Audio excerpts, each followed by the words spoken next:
What's up, everybody? Welcome back to the channel. Today's video, we are going to be recapping my MLF event out on the California Delta. We got a lot to talk about. There's a lot of things that happen. Normally, I like to shoot these videos out on the water in the boat. It gives it a little bit different of a feel, but the boat is in the shop, so that's not possible right now. We'll get into why the boat's in the shop. It's part of the recap in this video, but the Delta was fun and challenging all at the same time, and we're gonna break this event down. And guys, these videos are brought to you by GCI Outdoor, 6 Sense Fishing, Waterland Fishing Optics, and Do It Molds. All those companies play a huge role in what I am able to do out on the water to bring this content to you guys, to do the amount of content that I do for you guys. They play a huge factor, so please support those companies. And one company in particular I need to talk about right now is Waterland Fishing Optics. They make awesome fishing sunglasses. The polarization is awesome, helps you see into the water.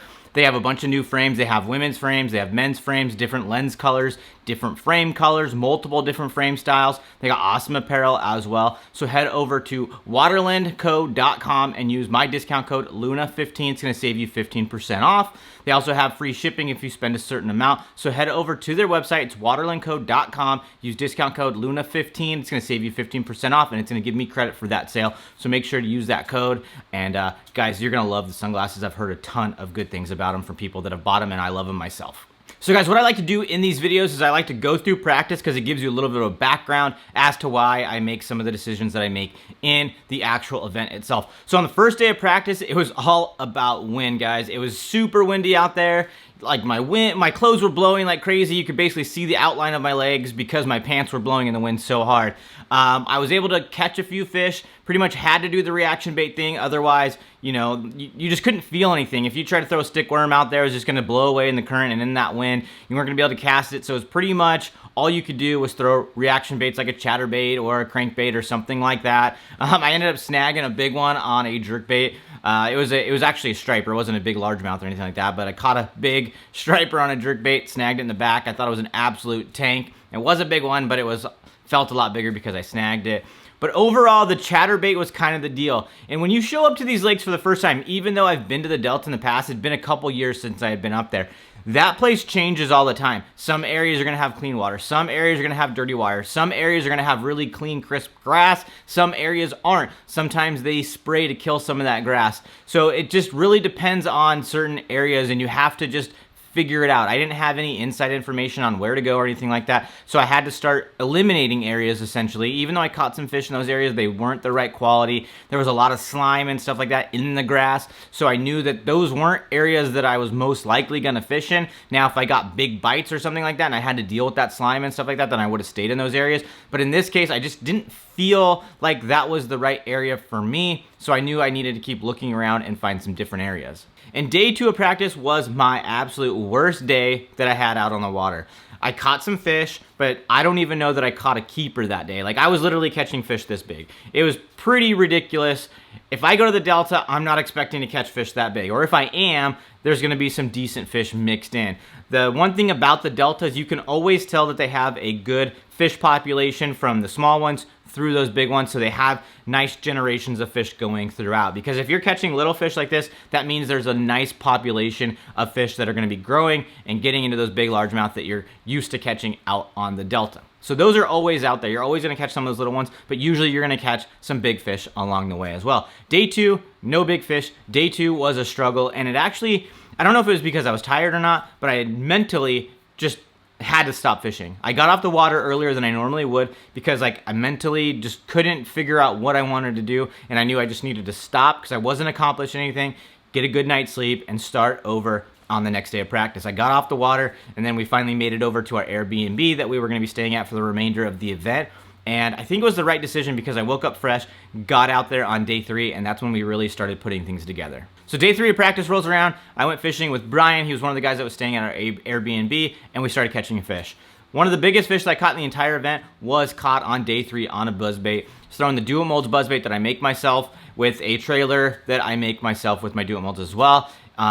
That started to kind of point me in the right direction. I got into one of those areas that had nice clean grass. There was some bait, there was some bluegill. Later on in the event, I realized there was bluegill beds in that area, and there was just bass kind of roaming around in that grass. It ended up being one of my little areas that I wanted to focus on come tournament time. I found fish in multiple areas, and they were decent fish. So I go into that area, fish the buzzbait, get a big one. That was my first bite of the day, I think, or maybe I had a chatterbait bite earlier in that day.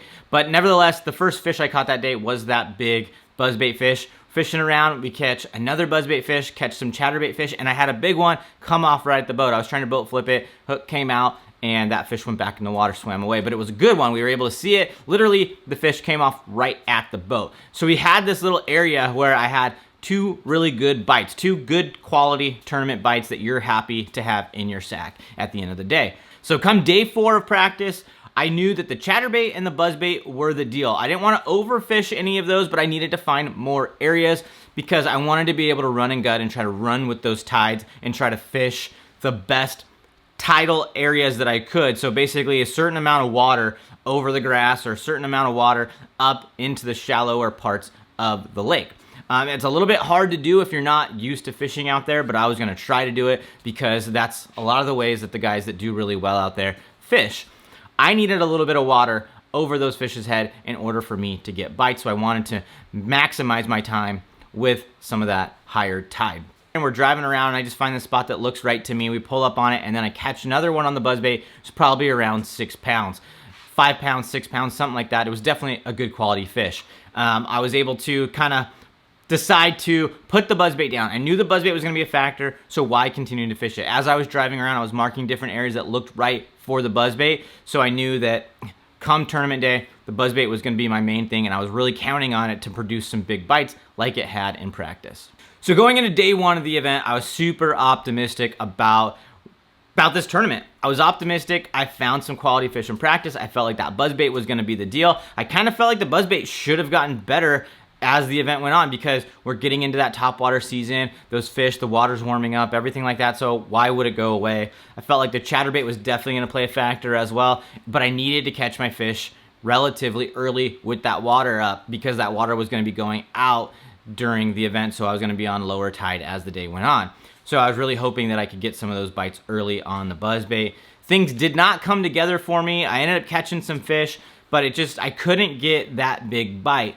My co-angler on day 1 ended up catching an 8-pounder behind me, and later on in the day, we come back to that spot where he caught the 8-pounder, and he kind of explained to me how he caught that fish. He was a local on the Delta, and in that area, he knew specifically where this little dip was in that area, and he made 4 casts to the exact same spot, and on the 4th one, an 8-pounder ate that chatterbait and got it in the boat, and he ended up with 15 pounds for the day as a co-angler and was leading the event after day 1 and day 2. It was just a tough day overall. I never got that one bite that kind of put me over the top and really put my bag together. So we only ended up weighing 10 pounds. We had a limit, but it was 10 pounds, and 10 pounds is not going to get it done on the Delta. Don't know exactly where we were finishing at after that first day, but it was pretty far down in the standings. But we weren't out of it yet. We definitely had an opportunity to still jump up into that top 25 and make day 3. And we needed probably around 20 pounds in order to get it done. Obviously, with only 10 on day 1, 20 pounds sounds like a tough assignment, and it is, but we're on the California Delta, guys. 20 pounds is not an uncommon weight out there, so we definitely had the chance to do it, and I had big bites in practice, so putting 20 pounds in the boat was definitely a possibility. We just had to execute and get it done. So going into day 2 of the tournament, I found out that my co-angler for that day was one of our roommates at the Airbnb, Dustin Robinson. So I was looking forward to going out there, fishing with him. I fished with him in the past and practice and stuff like that, and we always have a good time. So I was looking forward to being able to go out there and fish with him. We go out, we start throwing the buzzbait, we start throwing the chatterbait, and it just didn't feel right with the buzzbait. I think I did get a bite or 2 on the buzzbait, but they just weren't big ones. For whatever reason, those big fish that I caught in practice on the buzzbait just didn't translate into big fish come tournament time. A little bit frustrating. I was really relying upon that buzzbait to get me some bigger bites, but it just did not happen. So we kind of had to abandon the buzzbait a little bit and start throwing that chatterbait a lot more. I caught the most fish probably of the trip on day 2 of the tournament. We caught stripers, we caught keepers, we caught some short fish. We just caught a lot of fish that day, had a lot of fun, but unfortunately around 9 o'clock in the morning, we're going to move from one spot to another spot, and I'm about to get on pad in my boat, and I just nail a tree. I hit this tree with my lower unit and the prop, and at first I stopped, obviously, and I and I trimmed my motor all the way up to try to check out and see what the damage was, and I don't notice anything. So I'm like, okay, maybe we came out unscathed on this deal. So put the motor back down and try to get on it to go back to our next spot, and I get, you know, a little bit of throttle going, and then I just start cavitating. I can't go anywhere, and obviously something's wrong. At first I thought I spun a hub, but later on, once the tournament was over, the boat's on the trailer, I can see that I kind of folded my prop over a little bit. So we literally idled from that area a full hour to get to something relatively close to the ramp that we felt like we were safe enough to be able to have a good idea how long it was going to take to get from that area to the actual check-in, so that way we weren't late. So there's a pretty common area that people fish when you're fishing at the Delta, and there's a break wall that basically separates Frank's track from, you know, the docks and everything that are on the west side of Frank's. It's where like Russo's Marina, Sugar Barge is. It's just a pretty common area where a lot of people fish. There's usually some fish on that area. So I told Dustin, I said, hey, let's go check this area. It's closer to check-in, and you never know, we might catch some fish. So we're fishing on this break wall, and I cast out, and I'm throwing the chatterbait. And when I realized that these fish weren't on the break wall, there was a little bit of a grass line a few feet off of the break wall, because when I cast it at the wall itself, I couldn't get bit. But as soon as I started casting off the break wall a little bit, and I'm talking maybe 3 to 5 feet off of the wall, there was grass right there, and I was able to bring that chatterbait through the grass, and I caught one, and I was able to cull. It was probably at least a 1 pound cull. So all said and done, we ended up in 47th place. I weighed in 12 pounds on day 2 of the tournament. I definitely thought I had more than 12 pounds when I came to the weigh-in. I thought I was in that 14, maybe even 15 pound range.